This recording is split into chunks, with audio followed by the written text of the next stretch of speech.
Hello everyone, my name is Jason and welcome to my tutorial video for Desire to Learn, or D2L.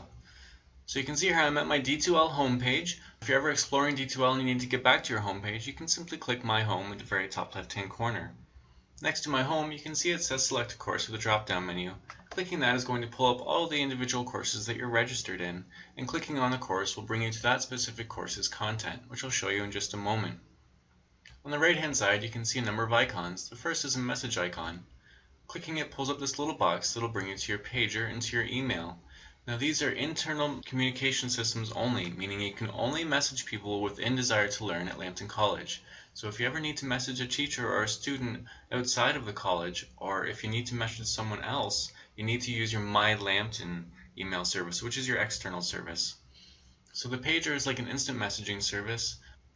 Clicking on it will bring you to your inbox, and you can get access to your friends list as well as class lists. You can see the individual threads of the conversations I've got here. It works very much like any other instant messaging service. Your email is also very similar to most email systems. You can see you have your general options on the left as well as your view pane on the right.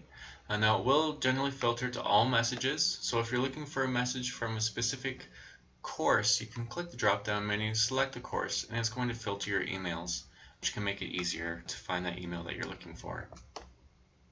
Okay, next to the message icon, you can see there's a little pinned note.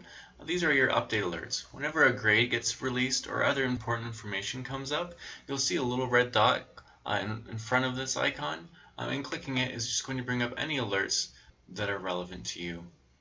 Okay, so I definitely recommend checking your alerts often, as this is the primary way that you'll be notified of when your grades are released.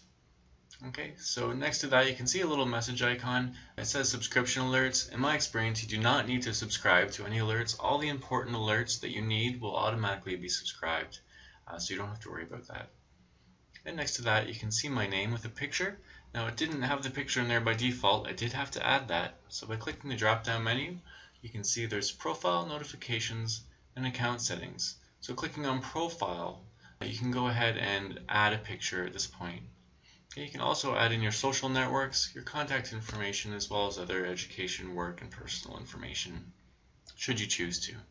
I do strongly recommend you do add a picture. That way it makes it easier for other students to find you, and it makes it easy to find other students when you're first starting off. Okay, under notifications, you do have the option to have your notifications forwarded to an alternate email address. You can see I've put my Lambton email in here. And another handy feature is that you can also have your notifications sent to your cell phone. So if you're like me and you've always got your cell phone close by, it can be very handy. So when a teacher releases a grade, you can go ahead and get that information right away on your cell phone. So you can see scrolling down, you can actually customize which notifications you want to go where. So you can see I've got grades, item released, and updated going to my cell phone, which is the SMS. So if you wanted, you could set it up as email or whatever you like. Yeah, also under your name you do have account settings, so if you're finding all the text a little small to read or you don't like the font face, you can go ahead and change those options here. Under account settings is also where you'll find how to set up a signature for your email account, which I suggest you do. It does make it more professional looking. So clicking on email will bring up this little box and you can go ahead and set up your email signature right there. So, going back to the left-hand side under Select a Course, if I select a course, it's going to bring me to that course's content. So go ahead and do that. Now, any course is going to look very similar. You're going to have the course code and the name right here, as well as these 5 tabs. So highlighting just some important options, under the Lessons tab, you're only going to have one option, which is Content. This is where you're going to spend the majority of your time in Desire to Learn. All the content will be listed on the left with the files on the right. So you can see this teacher has loaded up their schedule and their course outline, introductory lecture, and other materials. So clicking on the file on the right hand side will bring it up in an internal viewer. If you wanted to go ahead and download the file and open it up in the external application, you can go ahead and do that as well by clicking the download button here, and as well as there's a down button over here. So you do have some options for viewing it as text only. You can full screen, as well as search through the document. Okay, so under Assessments tab, you do have a Discussions option. Discussions is D2L's version of blogs. So this course doesn't have any blogs. I'll quickly switch to a course that does. So once again, under the Assessments tab, go to Discussions, and you can see here that there's been some threads set up. So if you wanted to go ahead and engage with one of these discussions, you simply click on it, and then it'll bring you to the discussion where you can start a new thread or reply to existing threads. Okay, also under the Assessments tab, you do have a Dropbox. If you're ever asked to submit something to the Dropbox or through D2L, this is where you'll do it. So clicking on Dropbox, you can see this teacher had 3 Dropboxes set up. So you would just find the assignment that you're looking for, click on it, and it will give you instructions to go ahead and submit your file. Also, under the Assessment tab, you do have quizzes. Now, some teachers will choose to do quizzes within D2L. Often these are password protected, so you have to be in class in order to complete them. But if you're ever instructed to do a quiz in D2L, just remember it's under the Assessments tab. Okay, now switching over to the Communicate tab, there's a couple useful options under here. You do have the ability to get to your email, just as you do up here. It's the same button.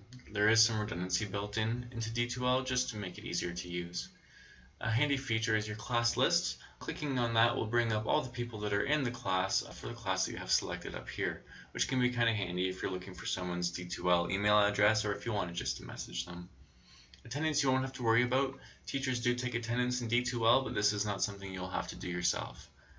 Now again, you do have access to your discussions. Once again, it's the same as the discussions under the Assessments tab. Now a handy feature under the Communicate tab, as well as your home page, is the Calendar and News group. So you can see if I actually go to the home page for this course, I do have access to my news and my calendar right off the home page. But if you're somewhere else in D2L and you want to access your calendar, you can go into the Communicate tab, click Calendar, and here you can go ahead and set up tasks and enter information into your calendar, just like you would a Microsoft or Gmail calendar, which is kind of handy. Okay, and now an important feature under Communicate is groups. Oftentimes you will have group assignments in classes, so if your teacher chooses to set this up in D2L, you would just go under Communicate, click Groups, and any groups that you've been set up for will be under here.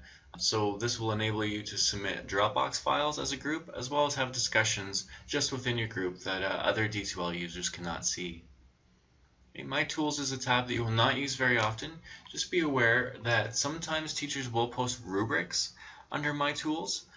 Oftentimes they will be under the Lessons tab under Content. You can see this teacher posted their course outline under Content, but if it's not under Content, check My Tools. Odds are it's under Rubrics.